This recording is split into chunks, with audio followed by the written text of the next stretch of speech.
Hello दोस्तों, नमस्कार। SM किसी चैनल में मैं आप सभी लोगों का दिल से बहुत बहुत स्वागत करता हूं। दोस्तों, इस वीडियो में हम लोग कवर करने वाले बहुत सारे मल्टीपल न्यूज़ एंड अपडेट्स। तो चलिए स्टार्ट करते हैं। सबसे पहले तो एमटीएनएल के साथ। यस, एमटीएनएल आप सभी लोगों को पता ही है, ये सरकारी कंपनी है। ठीक है, पहले इसका नाम हम लोग को बॉम्बे टेलीफोन लिमिटेड करके देखने को यहाँ पे मिलता था। टेलीकॉम इंडस्ट्री में काम करते हैं एंड टेलीकॉम कंपनीज की तो हालत आप सभी लोगों को पता ही है। पहले से ही इस कंपनी की हालत खराब थी, बट जियो आने के बाद तो हालत और भी खराब हो गई। एनीवेज, सो आज इस अचानक कंपनी में हम लोग को जोरदार तेजी देखने को यहाँ पे मिल गया एंड इसके पीछे का रीजन है दोस्तों खुद सरकार। सरकार ने इनको 16,000 करोड़ का असेट मोनेटाइजेशन का जो प्लान था उसको मंजूरी दे दी है। ठीक है, एकदम आसान भाषा में अगर मैं बोल दूं तो एमटीएनएल के ऊपर हम लोग को क्या देखने को मिलता है, लगभग लगभग 31,944, चलो राउंडेड ही बोल देता हूँ, 32,000 करोड़ का कर्जा है। एंड रिसेंटली हम लोगों ने देखा था कि कंपनी ने 1,000 करोड़ का लोन रीपेमेंट भी डिफॉल्ट किया था। ठीक है, सो डेफिनेटली हम कह सकते हैं कि जिन भी बैंक्स ने इनको पैसा दिया था उनका पैसा मजबूत तरीके से अटकते हुए देखने को यहाँ पे मिल चुका है। उनके लिए एक अच्छी राहत वाली खबर जरूर देखने को मिल रही है, बिकॉज 16,000 करोड़ में से हम कह सकते हैं बहुत कुछ पैसा डेप्ट रिपेमेंट में हम लोग को जरूर जाते हुए देखने को यहाँ पे मिल सकता है एंड कुछ ऑपरेशनल रिस्ट्रक्चरिंग में भी शायद से इस्तेमाल हो जाए, इसके भी चांसेस है। जैसे कि अभी मैंने आप लोगों को बताया कि लगभग 1,000 करोड़ का डिफॉल्ट किया था एमटीएनएल ने लोन रीपेमेंट किससे रिलेटेड, बैंक ऑफ इंडिया को लेकर। ठीक है, एंड इंस्टॉलमेंट की अगर हम लोग यहाँ पे बात करें तो आप देख सकते हैं मल्टीपल लेंडर्स का पैसा यहाँ पे अटकते हुए देखने को मिल चुका है। 5,500 करोड़ से ज़्यादा। किस किस का बैंक का नाम है, union bank of India, state bank of India, Punjab national bank, UCO bank, मतलब सभी हम कह सकते हैं मैक्सिमम सरकारी ही बैंक हम लोग को देखने को यहाँ पे मिल रहे हैं। ठीक है, सरकारी बैंक, सरकारी कंपनीज। ठीक है, सरकार ही अभी अनाउंसमेंट कर रही है, उसी से रिलेटेड सारा एक्टिविटी देखने को मिल रहा है। ठीक है, देन अगर हम लोग आगे बढ़ेंगे दोस्तों तो FL India. Yes, FL India आप सभी लोगों को पता है टेक्नोलॉजी से रिलेटेड काम करने वाली कंपनी एंड कंपनी का स्पेसिफिकली जो बिजनेस आप सभी लोगों को पता है एडवर्टाइजमेंट से रिलेटेड जबरदस्त परफॉर्मेंस देखने को यहाँ पे मिल जाता है। ठीक है, कंपनी के पास डेटा रहता है भाई, उनको पता है कि कौन किसको यहाँ पे एडवर्टाइजमेंट से रिलेटेड चीज़ें यहाँ पे बेचनी है करके। एंड आज के दिन की अगर हम लोग बात करें एफएल में आप लोगों को अच्छा परफॉर्मेंस देखने को मिला। इसके पीछे का रीज़न है दोस्तों कंपनी को एक और ग्रांट यहाँ पे मिलते हुए देखने को यहाँ पे मिल चुका है। हम यहाँ पे कह सकते हैं ये ग्रांट किससे रिलेटेड है, इंटेलिजेंट कन्वर्जनल एजेंट से रिलेटेड हम यहाँ पे कह सकते हैं। जो पेटेंट इनको यहाँ पे चाहिए था वो हम लोग को मतलब फाइनली हम यहाँ पे कह सकते हैं उनको ग्रांट यहाँ पे हो चुका है। एंड इसके चलते जो कंपनी का जो पेटेंट है दोस्तों, हम कह सकते हैं लगभग कंपनी के पास अभी 12 पेटेंट्स उनको ग्रांट हो चुके हैं। एक कमाल की बात हम लोग को जरूर बिजनेस वाइज देखने को यहाँ पे मिल जाती है। देन अगर हम लोग यहाँ पे आगे बढ़ेंगे दोस्तों तो ओला इलेक्ट्रिक। यस, ओला इलेक्ट्रिक की अगर हम लोग बात करें भावेश अग्रवाल जी से रिलेटेड, तो यस्टरडे भी हम लोगों ने एक अपडेट कवर किया था, आपको पता ही है। एआई बिजनेस को बड़ा बनाने के लिए कृत्रिम की अगर हम लोग बात करें 2,000 करोड़ का इन्वेस्टमेंट करेंगे। ठीक है, अभी आ जाते हैं इन्हीं की कंपनी ओला इलेक्ट्रिक की ओर।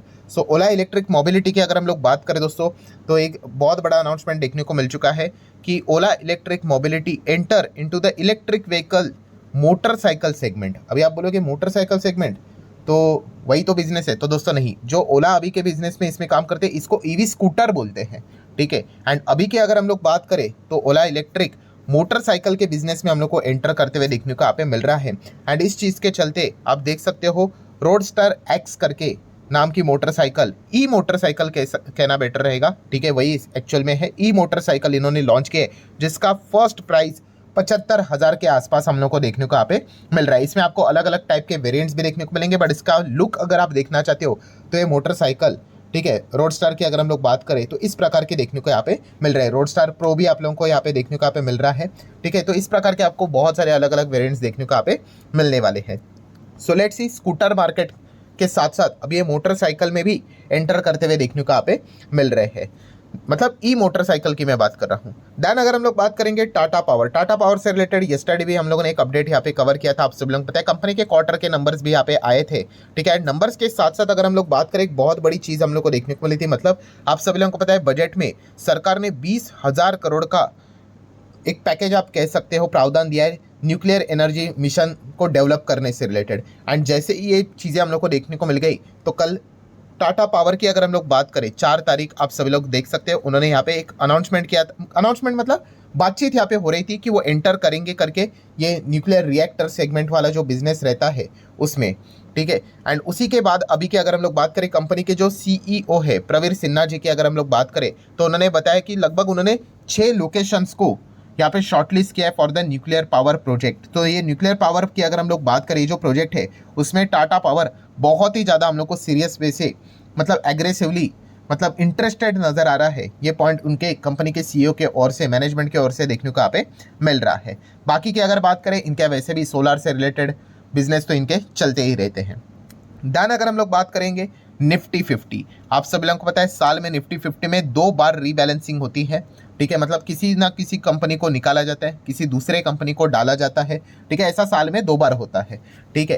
एंड निफ्टी 50 की अगर हम लोग यहाँ पे बात करें इस चीज़ के चलते आपको पता है कुल मिला के 6 क्राइटेरिया होते हैं। वो 6 क्राइटेरिया जो भी कंपनियां फुलफिल करेंगी उनके निफ्टी 50 में आने के चांसेस बढ़ जाते हैं। अभी वो 6 क्राइटेरिया कौन से अगर आपको वो जानने तो उसका लिंक मैं ऊपर आई बटन पे दे देता हूँ, जो हमारा दूसरा चैनल है स्टॉक मार्केट क्लासेस के ऊपर, वहाँ पे मैंने वो डिटेल में वीडियो बनाकर रखा हुआ है।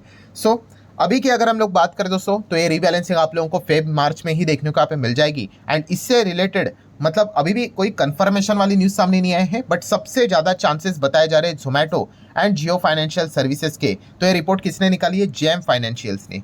सो जेएम फाइनेंशियल्स की बात करें तो उनके according Zomato and Jio financials में देखिए अभी भी संभावना की बात करें, अभी तक कोई ऑफिशियल अनाउंसमेंट नहीं है, बट बताया जा रहा है पॉसिबिलिटी है। इसके पहले भी इन्हीं के नाम आ रहे थे Zomato and Jio financial services के कि 2 कंपनीज निफ्टी 50 में एंटर कर सकती है मार्च रीबैलेंसिंग की अगर बात करें। इस चीज़ के चलते $1.1 बिलियन का पैसिव इनफ्लो इन कंपनीज में हम लोग को डायरेक्टली इनडायरेक्टली आते हुए देखने को मिल सकता है, ऐसा जेएम फाइनेंशियल्स के रिपोर्ट में कैलकुलेशन यहाँ पे बताया है। एंड इसमें अगर देखा गया सबसे ज़्यादा इनफ्लो का जो बेनिफिट रहेगा वो जोमेटो को देखने को मिल सकता है। लगभग $700 मिलियन का इनफ्लो एक्सपेक्ट किया जा रहा है, बट कंडीशन लिखा है भाई, इफ लिखा है, इफ अगर निफ्टी 50 में अगर इनको एंट्री मिलती है तो, ठीक है। तो ये पॉइंट फिलहाल तो देखने को मिल रहे हैं। अभी की अगर हम लोग बात करें एंट्री मिलेगी अगर इन दोनों को फॉर एग्जांपल के लिए मान लेते हैं तो किसी ना किसी को तो एग्जिट भी करना पड़ेगा। सो 2 ऐसे कौन से प्लेयर है जिनका एग्जिट हो सकता है। सो जेएम फाइनेंशियल्स एक्सपेक्ट कर रहे हैं कि ब्रिटानिया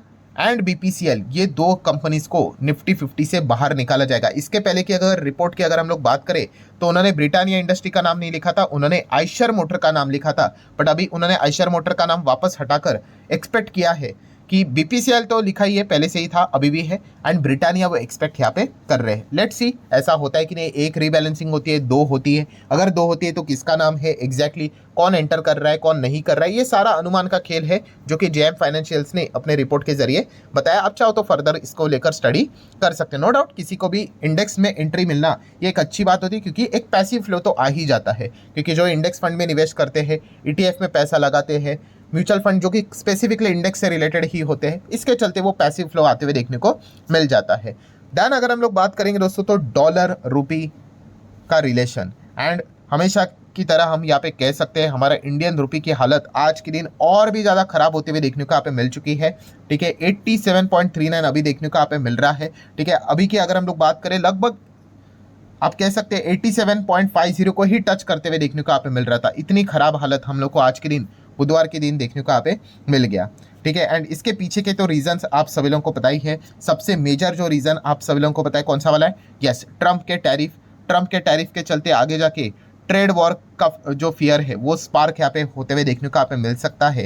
एंड इसी चीज़ को लेकर लगातार हमारा इंडियन रुपी वीक होते हुए देखने को यहाँ पे मिल रहा है। अभी आप देख सकते हो अगर 5 दिन का भी इंडियन रुपी का चार्ट देखोगे कितना खराब परफॉर्मेंस हम लोग को देखने को मिल रहा है। आप इजीली यहाँ पे स्टडी कर सकते हो। एंड रुपी की अगर हम लोग बात करें तो नो डाउट लगातार एफआईएस की अगर हम लोग बात करें इसी चीज़ के चलते वो बिकवाली भी कर रहे हैं, क्योंकि वो जितना अभी आज के दिन गिरते हुए रुपी ने और एफआईएस का इन्वेस्टमेंट को क्या कर दिया और वैल्यू उनकी कम कर दी। तो इसी चीज़ के चलते एफआईएस लगातार बिकवाली कर रहे थे। बट यस्टरडे की अगर हम लोग बात करें, कल के दिन की बात करें, तो एफआईएस ने 23 सेशंस के बाद एक हम कह सकते हैं थोड़ी सी बाइंग यहाँ पे कर दी थी, ठीक है। हरा निशान तो कम से कम देखने को यहाँ पे मिला था। सो आज का दिन देखना काफ़ी क्रूशल था कि एफआईएस ने बस एक ही दिन के लिए यहाँ पे वो एक जस्ट तुक्का था, क्योंकि एकदम बहुत बड़ी बाइंग नहीं थी, 800 करोड़ के आसपास के बाइंग थी, ठीक है। तो क्या वापस आज वो सेलिंग करेंगे? तो यस दोस्तों, हम फाइनली यहाँ पे देख सकते हो जो डर था वही यकीन में बदल गया कि बस एक ही दिन गलती से हम कह सकते हैं शायद से उन्होंने यहाँ पे बाइंग की है, कोई सीरियस बाइंग नहीं है। बट यस, सीरियस सेलिंग वापस आज के दिन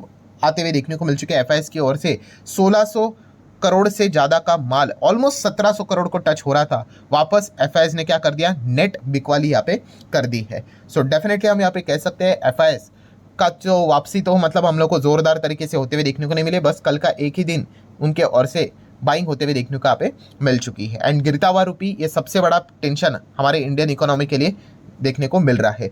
रही बात दोस्तों स्टॉक स्प्लिट से रिलेटेड, तो यस, इन्फो एज, नौकरी, ये जो कंपनी, इन्होंने अपने लाइफ का पहला स्टॉक स्प्लिट अनाउंसमेंट यहाँ पे कर लिया है। पहले तो कंपनी के नंबर्स की अगर हम लोग बात कर ले तो रेवेन्यू की बात करें तो 15% की जंप देखने को मिल चुके हैं, वहीं पे net profit 60% year on year basis बढ़कर 243 करोड़ तक जाते हुए देखने को मिल चुका है। बट फोकस रहा, कंपनी ने जो अनाउंसमेंट किया है स्टॉक स्प्लिट का, बोर्ड ने अप्रूवल दे दिया है, 1:5 का स्टॉक स्प्लिट हम लोग को देखने को यहाँ पे मिल रहा है। मतलब हम कह सकते हैं कंपनी का जो फेस वैल्यू 10 का है वो अभी हम लोग को 2 होते हुए देखने को यहाँ पे मिलने वाला है। सो इसी चीज़ के चलते इन्फो एज, नौकरी, ये कंपनी हम लोग को ज़्यादा रडार के ऊपर आते हुए देखने को मिली थी। सो ठीक है दोस्तों, जितने इंपॉर्टेंट पॉइंट्स थे सारे कवर कर ले। वीडियो इंटरेस्टिंग लगा होगा, चाहो तो लाइक एंड शेयर कर सकते हो। मिलते हैं अगले वीडियो में, तब तक के लिए बाय बाय।